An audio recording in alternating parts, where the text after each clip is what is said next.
following podcast has been brought to you by the Ramblemania Show.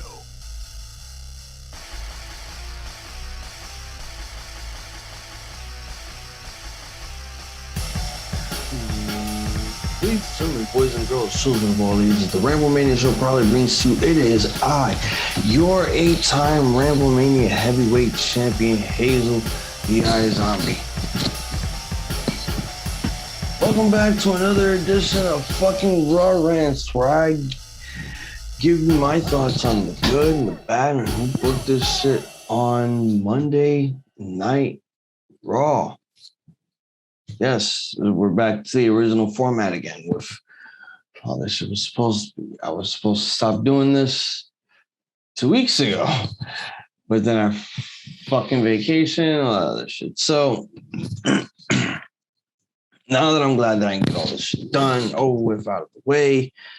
Again, I'm just trying to test out the schedule, see if it works or not. If you guys want me to continue doing this shit live, I'll ask that question again Monday when we do the live stream again. Again, I just want to make sure if everyone's like more comfortable with me doing this or just doing the live streams and all that stuff, because who knows? Whatever you guys are more comfortable with, I'm fine with doing. Anything to make you guys happy, as far as I'm concerned. I'm hoping everyone had a great week, going into the weekend. It is Thursday. I just finished recording fucking Impact. It's probably going to be up on YouTube already. You guys should go watch that. Jay was there with me, so yeah, it was good to have him back on the show again. Hopefully he, makes his return more often on these shows. And I'm just really ecstatic for what I'm about to talk about here with Raw, and like two bits of news that I'm gonna bring up right now in a few minutes, because I just want to get this show done and over out of the way, because I want to go to sleep. I have another 12-hour shift to do at work, and it's a pain in the ass right now. So I wouldn't call this like a, I don't know. I just forget. If anyone noticed that quick flash on the screen, I have 2K22 playing on the background and shit, so don't mind that. So let's get on with some news real quick before we get on to what happened on Monday Night Raw. We had a controversial moment that happened that was in AAA. They pulled Alberto Del Rio, who goes by El Patron, from the main event at Mania 30. Says here on Ringside News, El Patron is no longer coming to AAA. He was said to be Laredo Kid's partner in the three-way tag against John Morrison, Taurus, Dragon Lee, and Dralistico at Mania. On Terry, he will be replaced by a wrestler from the North American independent scene. The former WWE star has been pulled from this match at this weekend's Mania, which was scheduled at Monterey this Saturday. The same source reported after this month that El Patron will be making a surprise appearance at Mania. However, El Patron was not chosen initially as Laredo Kid's partner. Another wrestler was chosen for the role, but due to visa issues, a change had to be made. It would have been the first time since El Patron. It would have been his first. Sorry. I am fucking up here. This would have been El Patron's first match at a major pro wrestling company since he was accused of aggravated kidnapping and 4 sexual assaults in 2020. However, those cases were dismissed in December of 2021.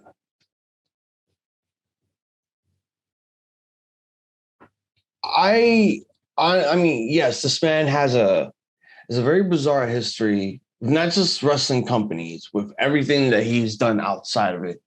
The whole Page thing, the Coke stuff, the little argument that they had in the airport, all that shit. And then, finding out that he kidnapped his wife and, her kid, and he held them hostage for a while, which is fucking, I did not understand it. It was so fucking weird. It was so goddamn weird. I was telling myself, who would have thought that Del Rio or El Patron would, do some create, like, not only do crazy shit like this, but oh wow. And he wasn't charged or anything like that. So, well, I mean, no, he was charged. They dropped the charges, and he was just, what was it? What was it again? Oh, yeah, they dismissed the case because I don't know if they didn't have any strong evidence or any other shit. But if that's one of the reasons why, if there's an actual motive for why he was pulled from the AAA show, then if that's the case, then yeah, maybe they had another partner in mind for Laredo Kid, and it had to be someone from North America. I bet it'll be Blake Christian. Who knows? We'll just have to wait and see. Now a lot of people are blasting WWE for not using Mustafa Ali properly.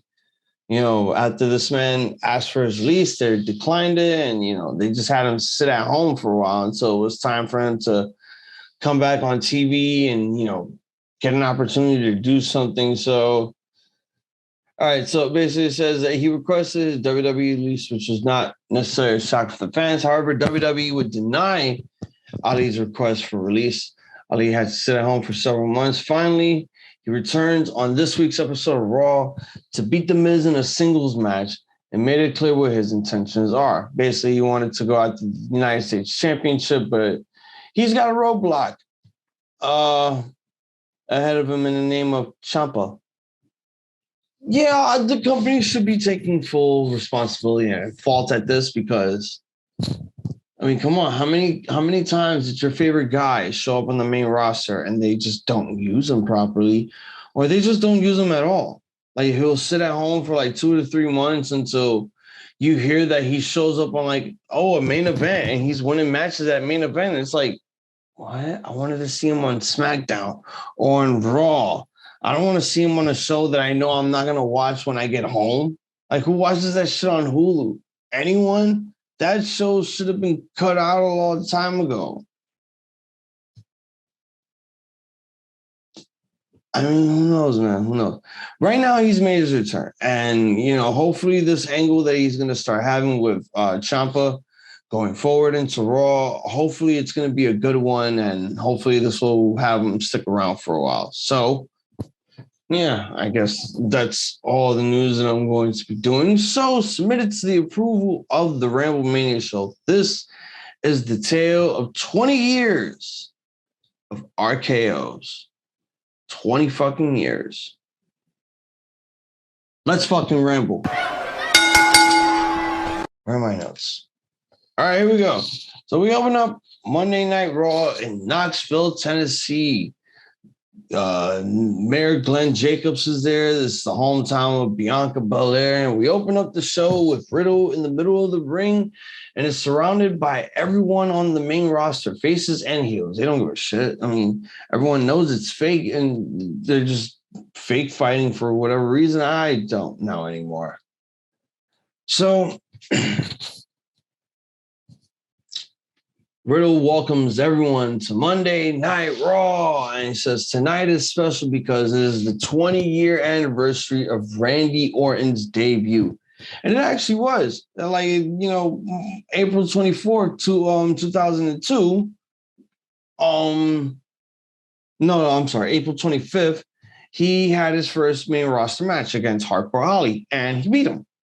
It wasn't with the RKO. I think it was I think he had the Playmaker at the time, if I remember correctly. But yeah, they showed that as like the start of his package, and they showed everything else from his illustrious career, set to the song Voiceless by Motionless in White. And I WWE, when they like to put out, packages for superstars, advertisements, and all that stuff, they know how to pull that shit off well, but when you try to pull off the production in the product, like the live product, it's just god awful. So once the package is done, it was like reminiscing of everything that Randy Orton has done, from shitting in women's bags to removing one of his strikes from the wellness policy to putting his hand inside his pants and grabbing onto his dick and then making people shake his hand. You know, all that stuff. Oh, yeah, and destroying hotel rooms and smoking pot because he doesn't give a shit. No, but this man has had a very illustrious and young, hungry career. I know everyone does not want to talk about what happened with his first World Heavyweight Championship encounter because everyone knows who he won it from, but I don't think anyone wants to talk about what happened after either because it kind of ruined his entire babyface run, and he didn't look good as a babyface overall. So, yeah, I mean, this man's career has like literally been synonymous with the WWE. He is a WWE lifer. He's even said it. He said he's not going anywhere anytime soon. And possibly by the time he's 50, he's going to be done with wrestling in general. So, yeah. So Randy Orton comes out to the ring with a big pop from the Knoxville fans, which is kind of weird because, like, why is he getting a big pop? But then we find out later he appreciates the love. And in fact, Orton was actually born in Knoxville, Tennessee. Holy shit. The more you know. Like, I learned something new every day about some wrestlers. Every day. And, you know, to find out that Orton was born in Knoxville, I'm like, wow. So you are a Southerner. You are a Southerner boy. It makes sense. Daddy's one too. He says it's been a long journey, a lot of ups and downs, but he hopes the fans aren't getting sick of him because he isn't going anywhere anytime soon.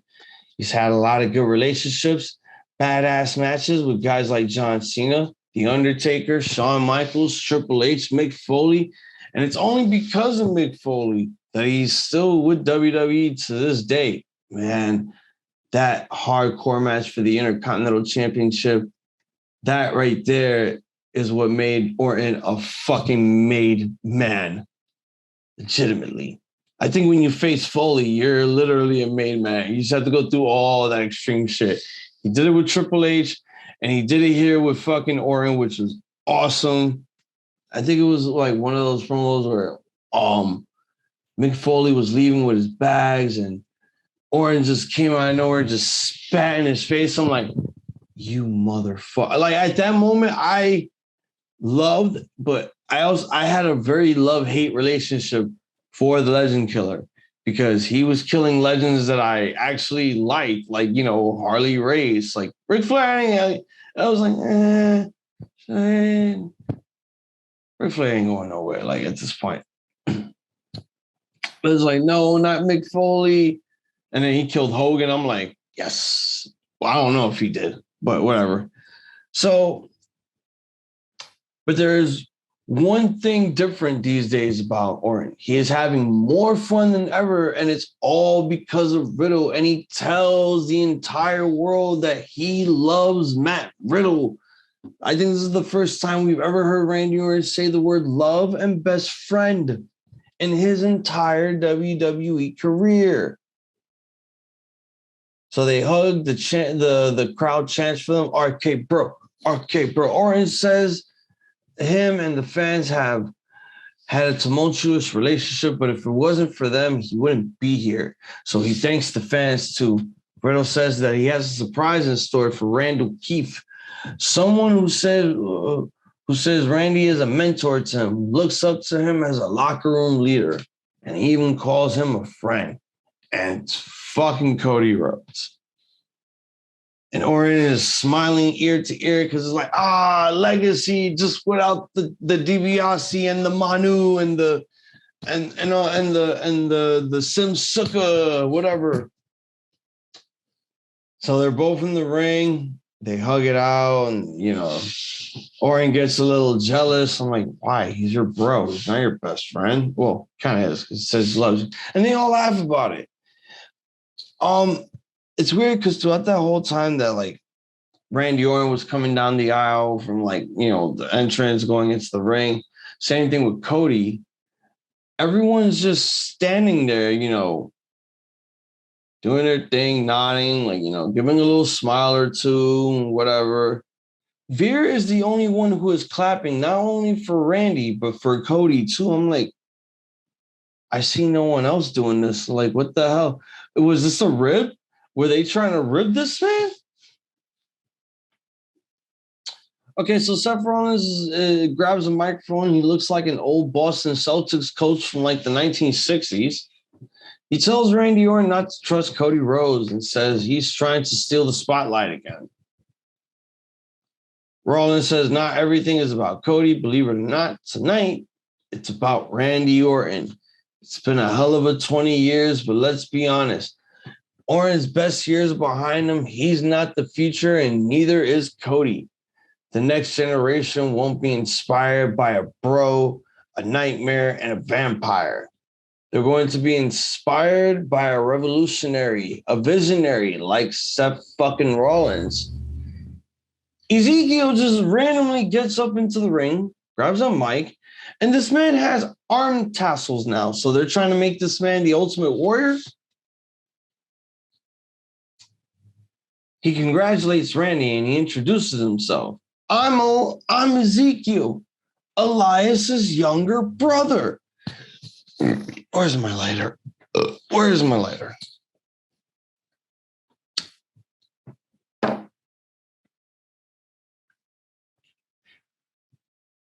Says he can never forgive him and his brother Elias watching Orton on TV. Owens comes to the crowd and starts screaming that Ezekiel is a liar.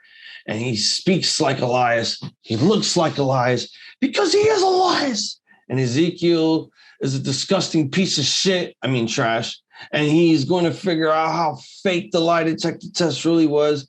Owens is just losing it. He's just going ape shit. And then here come the fucking SmackDown Tag Team Champs, the Usos. Jay says they were 15 years old when they were watching Randy Orton on TV. And their favorite moment in the career of Randy Orton is when they beat them at Redacted Backlash for the Raw Tag Team Championships, making them the unified WWE Tag Team Championships.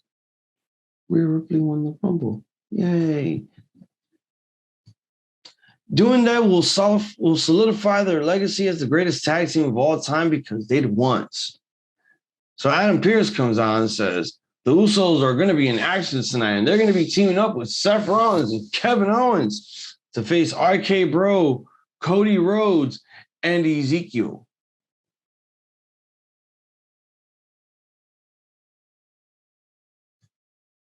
What? What the fuck? Oh, wow.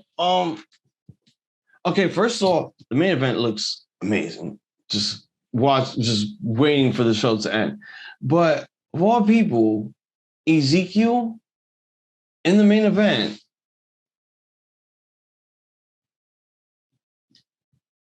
Good segment, though. Really enjoyed it. It was fun. It's really fun. I think this is probably the happiest I've seen Orton in his fucking WWE career. Probably the most fun he's ever had, honestly.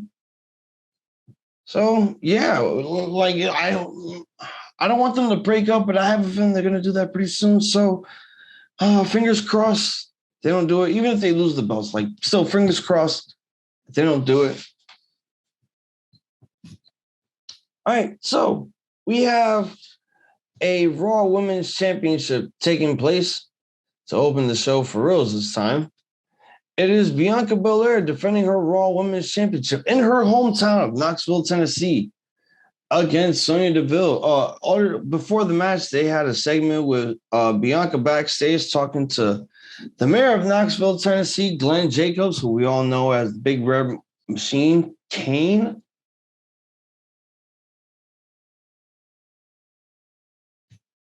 This match was stupid until the third time was a charm thing, and once they did that, it got a little bit better. First of all, I hate that, like, when you're an authority figure who decides to just be a wrestler, and you just abuse your power too much on everything, that's a fucking problem. You need to fucking stop that. All right, so these two women, they lock up. Belair drops Deville with a shoulder, and she just rolls outside. Sonya just drags Bianca from under the bottom rope and they brawl around for a second before Belair tosses her over the announce desk. So Sonya gets counted out. Before she rips the microphone away from Mike Rose, she announces that, oh, that's not happening. That's not happening. They can restart the match right here, right now, only this time with no countouts. What?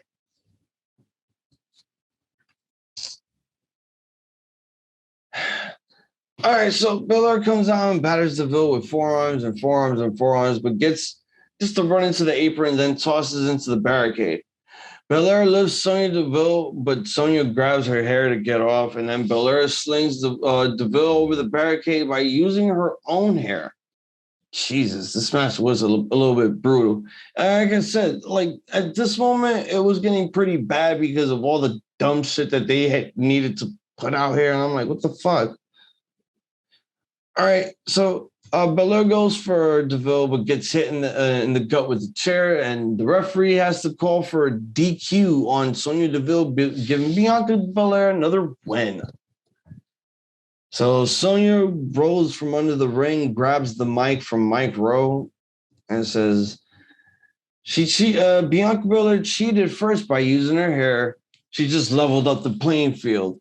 She has the match restarted again, only this time with no disqualifications. I'm just like, why didn't you just do that the first time? Why do we need to do that the second time? Why do we need to jump hoops for us to get the conclusion here? Like, no, bro, fuck. Just if you're gonna do this shit where an authority figure has to wrestle just to use her fucking power to, get her way, just make it simple. Just announce the no DQ first, and if it doesn't work, then hell, there are always other matches that you could do, like a fucking ladder match or a TLC match. Just don't do a match where it's like, oh, now there's no countouts. And then now you have to use a weapon like, oh, guess what? No DQ. Like, no. This was bad booking. But then the no DQ part got better. Because then we come back from commercial break. We see basically Queen Zelina and fucking Carmella, who were former tag team champions, former tag team partners, now together again. They come back out to help out Sonya Deville. Cuts a break. Now we come back from break, and Carmella's basically beating the shit out of Belair, allowing Sonya Deville to beat the crap out of her as well. Belair knocks Carmella off and then hits Sonya with a spine buster. Deville is getting pummeled when Zelina returns and attacks Belair. Deville sends Belair to the corner and whips Zelina at her, but Bianca shoots over the ropes onto the floor. Belair says Carmella over as well, then lifts Deville up for a Grand Slam, but Sonya rolls through and Bianca is sent to one of the turnbuckles. Deville grabs a steel chair and hits Belair with a DDT onward for a 2 count. Vega wedges for the chair between Deville and the turnbuckles, tries to run Belair into it, but then gets the tables turned. Belair hits both Vega and Carmella and then hits Deville with the KOD for the win.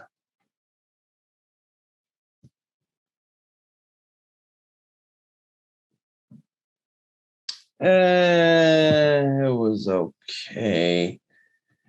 I mean, again, it only got better when it was at the very fucking end, which was the start of the no DQ match. It was getting interesting.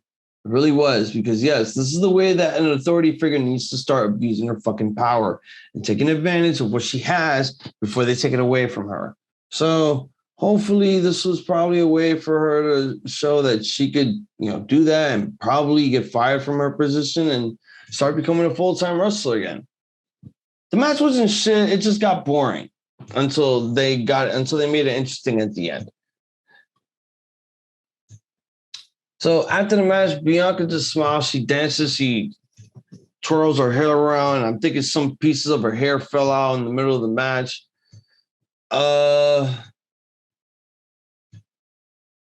Like she just got hit in the face with a steel chair and she's just not selling it. While Sonya Deville is like literally at the Tron all angry and shit. So now we go backstage with these 3 women. Carmella and Zelina, they're all arguing backstage, and Deville rushes up and tells them they need to shut the hell up. She says they failed tonight, so they're not getting a shot at the women's tag team championships. I'm like, didn't they break up like 2 weeks ago? Why are they back together? All right, so the queen yells that she's going back on her word, but Deville slaps the living shit out of her. And like you could literally hear Zelina just like very low volume. You can literally hear her say, pendejo. Carmella is about to say something, but then she gets slapped as well.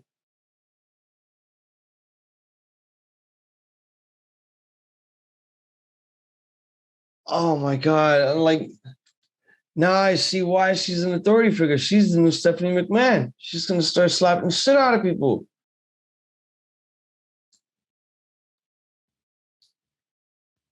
So we're backstage somewhere spooky. It's just pitch black with some bluish purple lighting. Edge and Damian Priest are in their throne room. Oh no, they're now calling themselves Judgment Day. Edge says that upon his mountain of omnipotence, they look down upon anyone like AJ Styles and Finn Balor. They're better than everyone, but they haven't shown it because they were too concerned with stupid fans who voted for Glenn Jacobs as their mayor. Edge says the fans keep asking why they use fancy words, wear suits, and has dark lights. It's because he's better than everyone, and you have to know that. The fans might not like the taste of that, but it's no surprise considering all they know is greasy cheeseburgers and hot dogs. I like cheeseburgers with bacon, hot sauce, and some ketchup. I like bacon-wrapped hot dogs. And all y'all niggas calling them shits glizzies, y'all the most sus motherfuckers of all time. Shut the fuck up and let a nigga eat a fucking hot dog. Assholes. Trying to ruin everything. Fucking idiots. Edge says AJ Styles isn't here because he's at home rehabbing a separate shoulder. He beat the shoulder out of that man's shoulder with a locker compartment. Cool. Real cool. The same shoulder he injured in the Royal Rumble 2 years ago in 2020. You know, that one, the one that Edge speared him and bam, that's what caused him the injury. But AJ Styles did that to himself because he fucking overshot the cell from that spear, which I don't blame him. Sometimes you got to make a fucking spear look good. You want to pull a Dolph Ziggler, that's fine. But damn, don't do it to the point where you know you might kill yourself.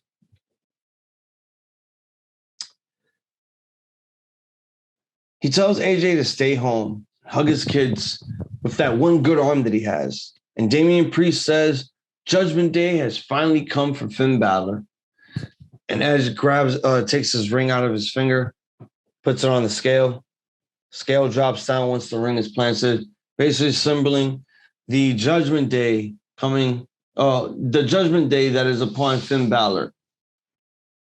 Very reminiscent of the Judgment Day 2009 poster, where I believe Edge is in a courtroom with the same exact scale. Pretty cool. Pretty full circle right there.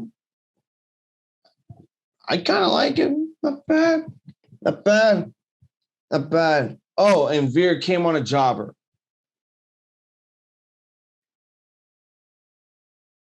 That's all I have to say about it. Like, I don't have a lot to say about Veer, is that he just came on a jobber. That's it. So Bobby Lashley is being interviewed backstage.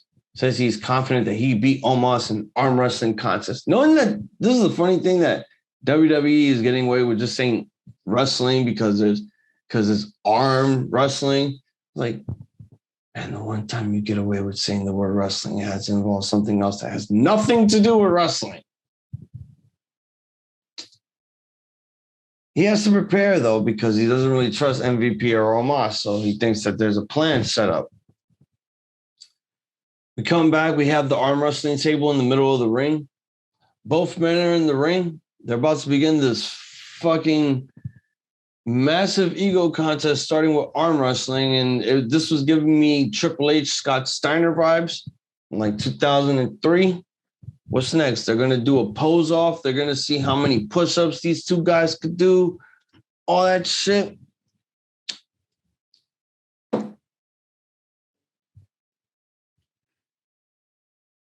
right. So, where the fuck am I? Okay, here we go. So, the arm wrestling match begins.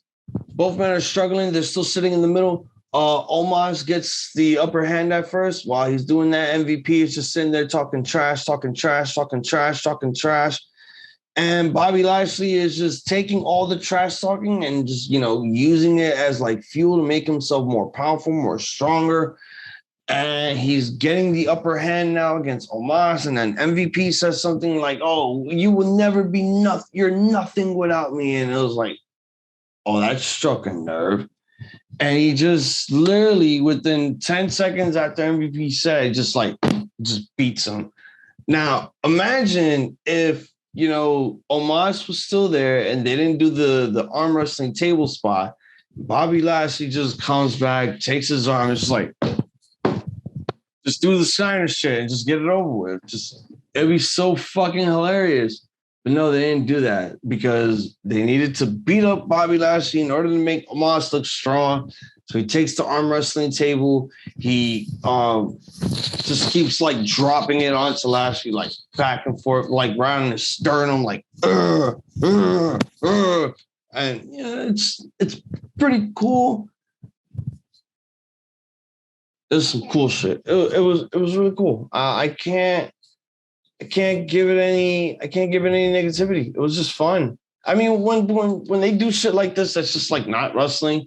Yeah, the crowd's gonna get wild, and it's Knoxville, Tennessee. I'm surprised that the crowd didn't get that insane for this shit. I would have thought they would have been chanting, "We want wrestling! We want wrestling!"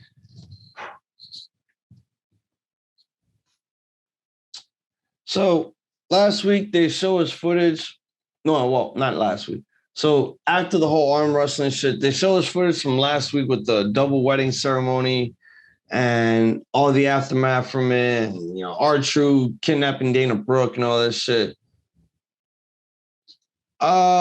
These two couples are backstage, and they're having a little bickering contest, and R-Truth is just there, just sitting down. He's like, "I got an idea.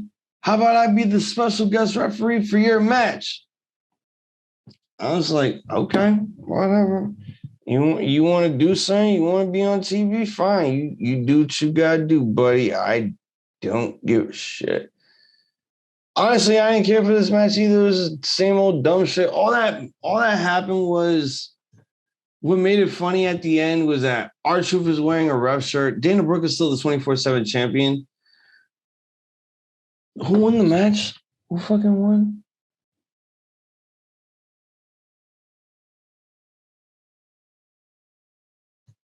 Jesus, I forgot. Oh, yeah. Tozawa and Tamina. So, yeah, R-Truth, rolls up Dana Brooke, and he's wearing the ref shirt, and he's pinning him, and he's doing the pin. I'm like, yo, you're the ref. All you have to do is this. 1, 2, 3. Like, it was not that hard. You could have just screwed Dana Brooke out of the title, and you could have ran away with your fucking baby and shit. Funny, but I didn't give a fuck about this match. It wasn't god awful. I don't think I was around when this match took place.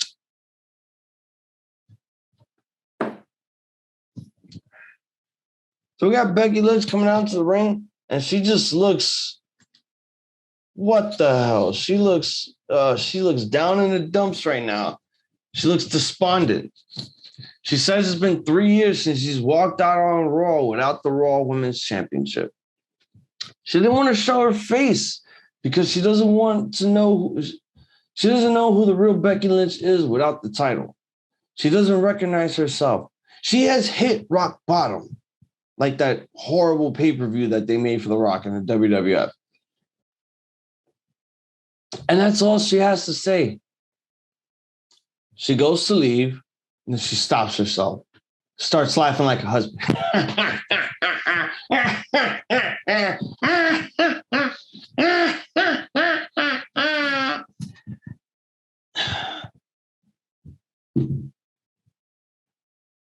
If she's hit rock bottom, that means there's nowhere to go but up. This isn't the end. This is the beginning of a legendary comeback. Nobody does a better comeback better than her. She can't stay down wallowing in the slubs of the earth. She's like an arrow that's been pulled back so she could shoot into the heights unknown. That was fucking amazing. I love that line. That's fucking awesome. And us fans get to watch her get back on her fresh shit. I think she said it like the fucking Golem. I think it was from the ring. It was like, precious. I can't do the voice. What's wrong with me? Sometimes I want to do the Crypt Keeper's voice, but I can't even do that shit. Oh, ow. My voice is dead right now. So now everyone... So what? You're just banning the word championships, belts, straps, titles. Now people could just name the title whatever the fuck they want. What if they call the title their gun or their fucking murder weapon? I don't know. She will be a champion again, and she'll hold on to it forever, and no one will beat her. Not Bianca, not Tamina, not Natty, not anyone. And then she's interrupted by a returning Asuka.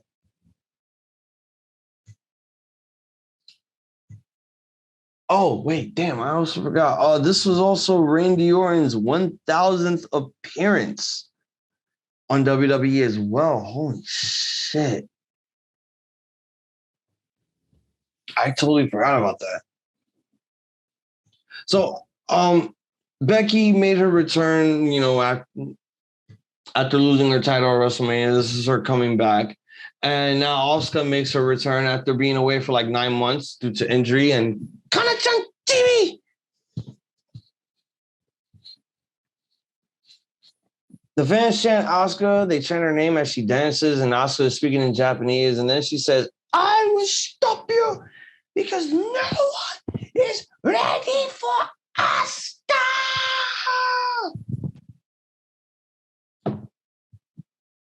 And then she just does this to Becky Lynch's nose. She just flicks her finger on it. I'm like, funny, cute.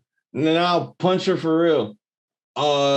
Becky goes for a swing, but then Asuka ducks, and then she swings, but then Becky just avoids that shit and just rolls out of the ring.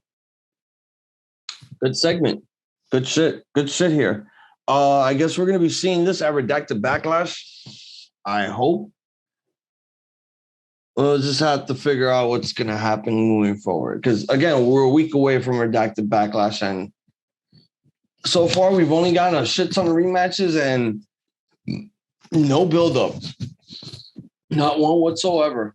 And I'm kind of want to see Roman Reigns on the fucking card because people are saying that he's going to headline the show. Against who? Who, though? Street Profits are backstage. And Dawkins says, respect to Randy Orton. Ford talks about his wife, Bianca Belair, defending the Raw Women's Championship in her hometown. They discuss the main event and debate who will win the big tag team match, but it doesn't matter who wins tonight or I Redacted Backlash because they next and they want the fucking smoke.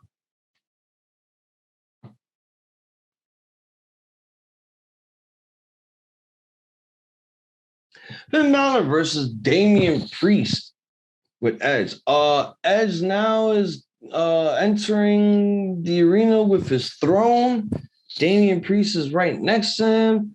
They'll play Edge's song for a bit, and then they'll switch it up to Damian Priest's shit, which is like, cool. I'm really digging this shit. A lot of people are really not getting the whole thing. They're not really feeling it, and they don't think that this shit is going to end up going anywhere. Give it time. Patience is a virtue. When it comes to shit like this, gotta give this shit patience. Maybe it's gonna turn out to be something good. I really like it. I enjoy it. Maybe because I get to hear Edge talk fancy and all these evil fucking words that I've never heard before. All right, so Priest and Balor, they lock up. Balor goes for a headlock. Priest shoots him off and then hits a shoulder tackle. Priest beats Balor into the corner, then whips him into the opposite corner. Balor avoids a back elbow and then unloads it with a fury of punches. Balor clotheslines Priest over the top ropes, but immediately drags Balor off from under the ropes. Priest hits Balor with a crucifix onto the apron. We cut to commercial break, and then we come back. Priest sends Finn into the corner, and then he eats a fucking boot. Balor hits a running forearm, then another. Balor tips Priest over and hits a double stomp onto the top rope, then glares at Edge. Priest lifts him up, but Balor slides off the shoulder and then hits an elbow drop. Priest gets a kick in the ribs and then gets caught with a sling blade. Balor hits a roller for a 2 count, but then lands an enziguri. Balor goes up to the top, but Priest grabs him by the throat and then slams him with a choke slam, and then hits the reverse STO for the win. So since Cody's now back in WWE, sucks because now I can't call it the Mia Yim anymore because he doesn't do the reckoning anymore. He does Edge's one of Edge's old moves in the Attitude Era, where it's like you have a guy for what looks like a STO clothesline, but then you just lift them up and then you flatline them right on his face. So I just do that like in the fucking 90s and shit. I really dig this match. I am digging the whole Damian Priest gimmick, him being with Edge. The name Judgment Day seems a little off, but I'm going to give it a chance. There are a lot of names that they've used for factions that were weird as hell, but we gave them chances and we needed to see if they were going to grow well. This faction / tag team might grow well if the name Judgment Day is going to, hit the minds of fans like, oh shit, here comes Judgment Day. Who's going to be judged this time? I'm just hoping that this becomes something very interesting, very, very, very dark, because WWE needs some really dark shit after the whole issue with The Fiend. You need to make a comeback with something, dark and sinister. And maybe Edge might be the solution to that. But also, we can't fuck this up. We just fucking can't. So Edge is waiting for Priest on the ramp while he's sitting on his throne. Priest bends a knee and Edge smiles, telling him to rise. Judgment Day pose together. I love it. Such good shit.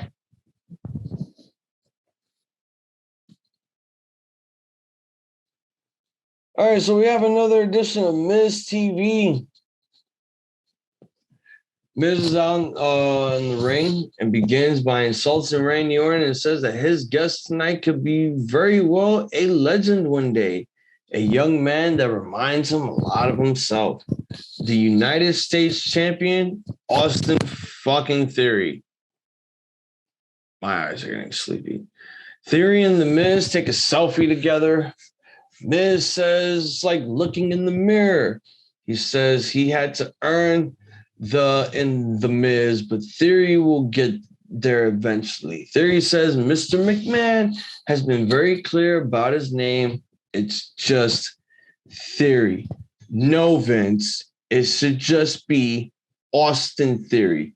Stop getting rid of people's first names. Stop getting rid of people's last names. Stop getting rid of people's names in general. My man, stop changing shit. Do you know how many times I had to watch NXT and realize that there was probably 4 different name changes that I had to see on that night? That's a problem. That is a huge fucking problem, Vince. You gotta stop that shit.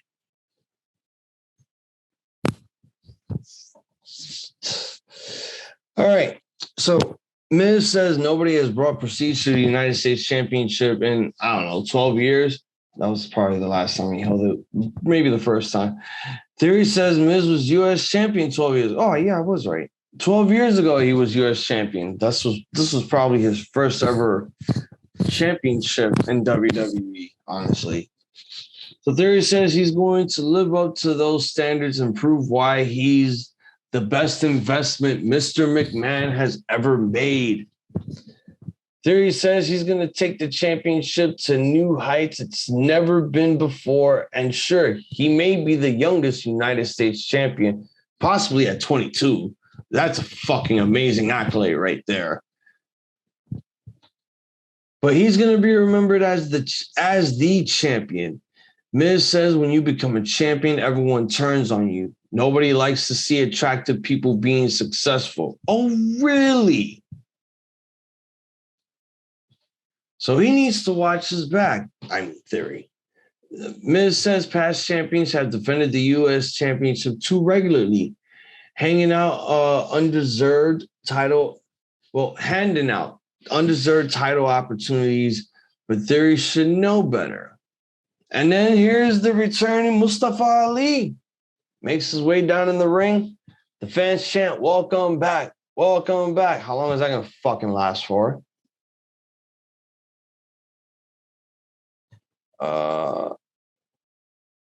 Okay, there we go.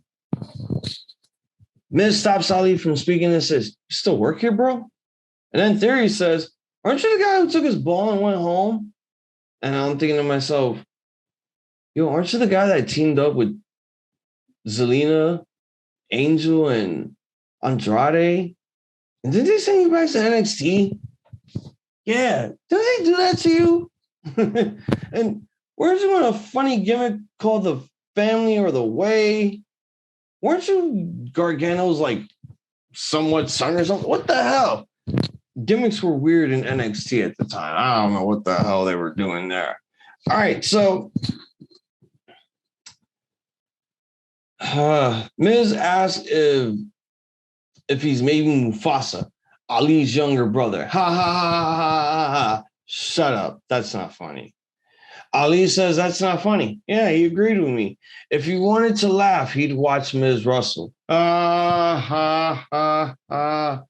Would it sound better if you would have said something that was edgy and cool? Maybe would have popped a rating or two. It's like, wait, what was the line again? It's like, if I wanted to laugh, I watched your wife beat the shit out of you. There you go. You could have just said that. That would have been funny as hell. Ali says he's back on Monday Night Raw and he felt like he had to come out here and hope that he could be Theory's first challenger in the Austin Theory US Open Challenge. Theory says, wait, let me think about it. No. Ali with the sickest lines like, you're all biceps and no balls. I'm like, wow, they really went there. Ali says Theory is running from challenges as if his name is The Miz. And Theory builds up Miz, and Miz sees what Ali is trying to do, but he can't just book matches around here. While Miz is talking, Theory just pulls out his fucking phone. Apparently, he texts Vince McMahon. And he's like, hey Miz, I got that for you, bro. It's good. It's all good. I just text Vince McMahon. You're going to go one-on-one with Ali. And Miz is like, dude, what the fuck is wrong with you? I was just bluffing. I didn't want a match. I thought you were going to have the match. So the fucking match takes place. It's a fucking that whole segment was stupid. It was funny, but it was also stupid. Like, yo, this man is legit a star. Austin Theory is a fucking star, and they're gonna push this man to the top. I could see it happening. They're gonna fucking do it. All right, so the bell rings. They're gonna go for a touch of strength, but Ali grabs the wrist. The Miz turns it around and sends Ali right to the corner. Ali avoids Miz and mocks him, then lands a few punches, but eats a boot to the jaw. Miz pushes Ali against the middle rope, then hits a running knee to the back of the head. Miz grabs a sleeper and holds Ali there for a fucking minute. I hate when they do that shit. Ali fights up with the chops to the chest, but gets caught with a kitchen sink knee and a running kick by the Miz. Then he beats Ali in the corner and chops him really hard. Ali ducks a second chop and lands some chops of his own onto the Miz. But then Miz sends him to one of the buckles like a rocket. Miz lands some... Oh, sure, Rikishi won the fucking Rumble now. God damn it. Miz lands some of the it kicks, but misses the last one, and Ali connects with a spinning heel kick. Ali hits a running drop kick onto the Miz, then chops the Miz into the corner again. Ali avoids Miz running at him and then hits a rolling neck breaker for a 2 count. Ali looks for an O'Connor roll, but Miz shrugs him off and hits it with a DDT for a near fall. Ali gets Miz on the top of the rope, and then climbs up with him, but Miz shoves him off. Ali lands awkwardly, but Miz goes right after the knee, Miz is trying to go for a figure four, only for Ali to roll him up for the 1, 2, 3. After the match, Ali is celebrating in front of the Titantron on the stage when he was suddenly attacked by now going by the name Ciampa. So no Tommaso, just Ciampa.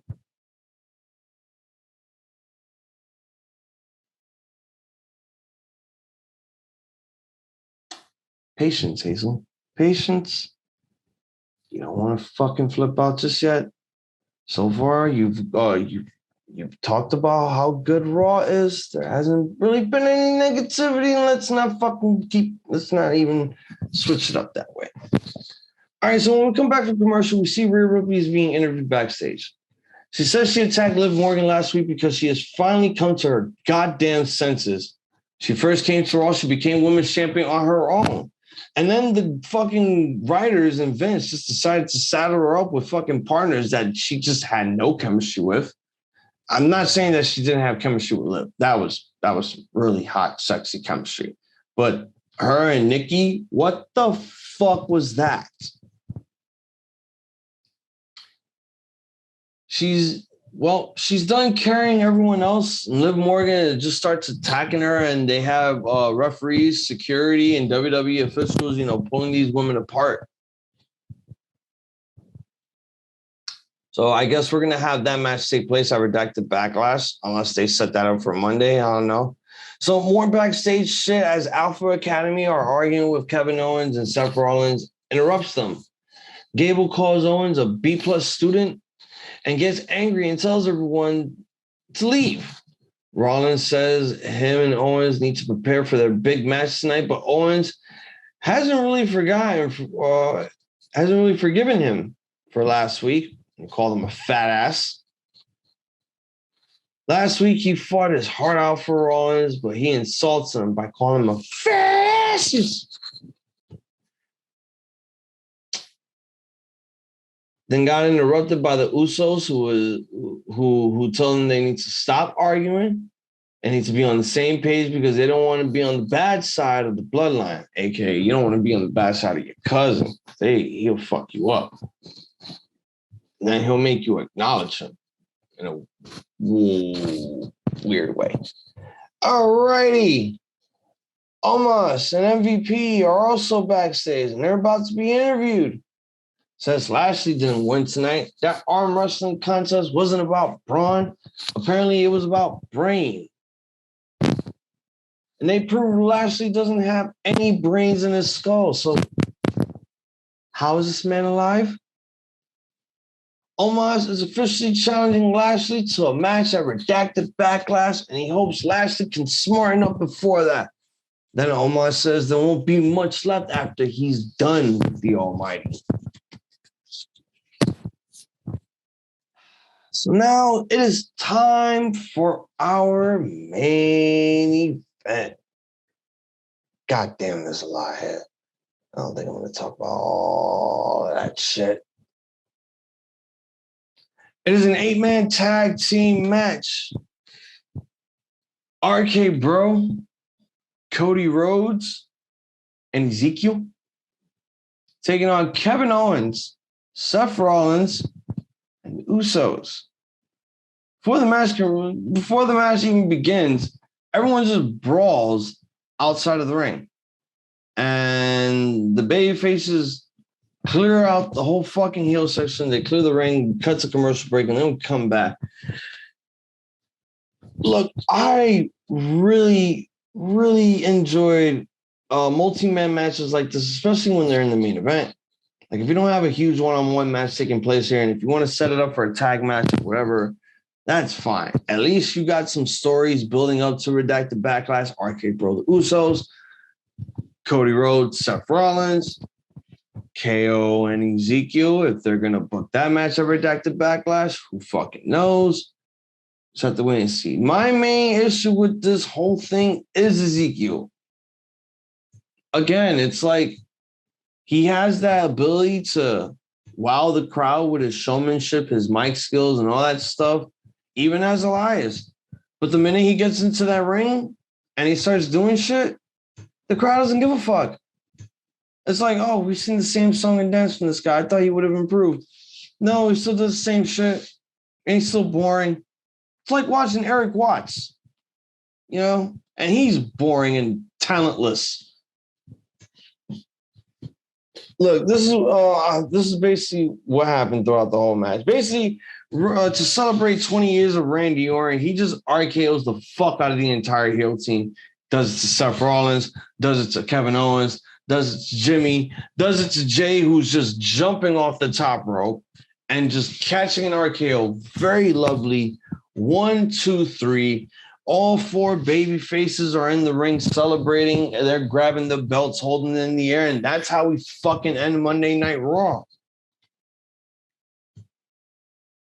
This was a fun show. Very fun show. I mean, if there's only one simple negative about it, I'd say that one of those competitors was not like the other in the fucking tag match.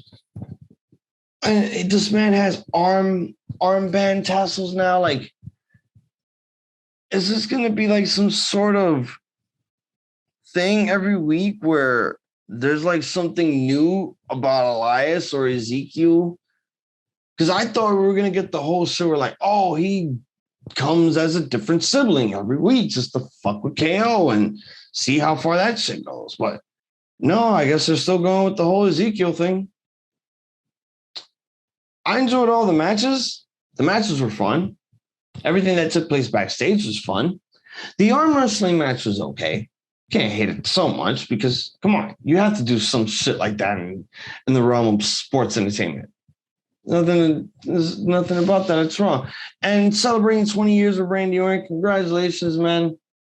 I know you say by 50 is when you'll be done. But like a lot of people always say, man, never say never. You might just fucking keep wrestling until you know you're done for sure. Not just at 50. I'm going to give this show a 3.5. Very entertaining show. Very fun. You need more build-up going into Redacted Backlash. You need a lot more build-up. There's still some issues with the tag division, and there's still some issues with the women's division. But I'm not giving it any shit because this show is actually pretty fair and entertaining to watch. All I can really say about it, honestly. YouTube.com/Ramblemania Show, where you could stomp a mud hole on that subscribe button. Share for us. Clicking the thumbs up. Every week we put out all the weekly recaps, live reactions, and pay-per-view stuff for all of you to watch and enjoy. For all of our social media stuff, you can find us on Facebook.com/Ramblemania Show. Twitter at Ramblemania Show. Twitter at Ramblemania. Instagram at Ramblemania Show. TikTok at Ramblemania Show. Twitch.tv/Ramblemania Show. For all of our audio platforms, search Ramblemania Show. You can find us on Apple, Stitcher, Google, Spotify, SoundCloud, Anchor, all the audio platforms that you listen to, because every week we put out all of the audio for all of you to listen to and enjoy. For me personally, you can find me on Instagram at iZombies, IZOMBIEESZ. Like I said, guys, this is probably going to be a bi-weekly thing, so you won't see this format again until another 2 weeks. I'm going to keep doing it this way until I set up an actual schedule for Raw. But again, maybe I might put up a poll or something on Instagram or on Twitter, if I actually use the fucking Ramblemania Twitter. If you guys want me to do this live or just original format, well, I'll put a fucking voting poll up or whatever. So for Hazel the iZombie, this has been another edition of Raw Rantz. This has been the Ramblemania Show. I would like to wish all of you a point of goodies. Hey, yo, and it's too sweet. A good fight. Goodbye. And a good fucking night.